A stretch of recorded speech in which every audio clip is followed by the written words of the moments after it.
भारत में इस वक्त परिसीमन का मुद्दा गरमाया हुआ है।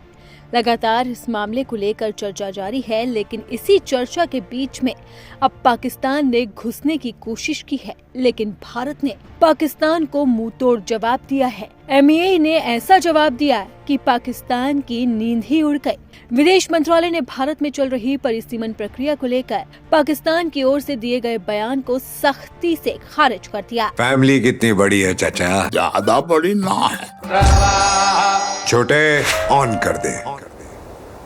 पैक कर दे सबरकूल। सबरकूल कूलर हवा ऐसी छोड़े, पूरी फैमिली को ठंडक से जोड़े। सबरकूल लाइफ बनाए वंडरफुल। इस्लामाबाद ने उन रिपोर्ट्स पर प्रतिक्रिया दी थी जिसमें कहा गया कि भारत का परिसीमन विधेयक 2026 पाकिस्तान के कब्जे वाले कश्मीर यानी कि POK में निर्वाचन क्षेत्रों के परिसीमन के लिए एक कानूनी ढांचा तैयार करता है। विदेश मंत्रालय के प्रवक्ता रणधीर जायसवाल ने साफ तौर पर कहा कि भारत अपने आंतरिक मामलों में किसी भी प्रकार की बाहरी दखलंदाजी को स्वीकार नहीं करता। पाकिस्तान की टिप्पणियों, विशेषकर परिसीमन अभ्यास को लेकर पूछे गए सवाल पर जायसवाल ने कहा कि भारत के आंतरिक मामले पूरी तरह से भारत के आंतरिक मामले हैं और हम इसमें किसी भी तरह की दखल देने की कोशिशों और इस तरह की टिप्पणियों को खारिज करते हैं। विदेश मंत्रालय का यह बयान ऐसे समय में आया है जब लोकसभा में 3 महत्वपूर्ण विधेयकों पर चर्चा जारी है, जिनका उद्देश्य महिलाओं के लिए आरक्षण कानून में संशोधन करना और परिसीमन आयोग की स्थापना करना है।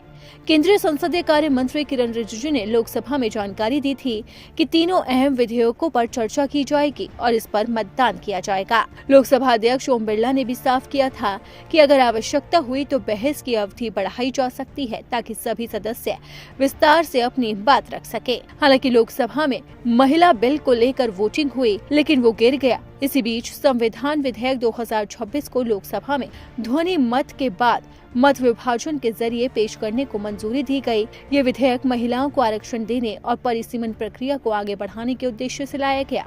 आपको बता दें कि लोकसभा और राज्य विधानसभाओं में महिलाओं के लिए 33% आरक्षण 2029 के लोकसभा चुनाव से लागू होने से संबंधित संविधान संशोधन विधेयक संसद के निचले सदन में पारित नहीं हो पाया। सदन में संविधान 131वां संशोधन विधेयक 2026 पर हुए मत विभाजन के दौरान इसके पक्ष में 298 और विरोध में 230 वोट पड़े। लोकसभा में किसी भी संविधान संशोधन विधेयक को पारित करने के लिए 2/3 बहुमत की जरूरत होती है, लेकिन ये पास नहीं हो सका।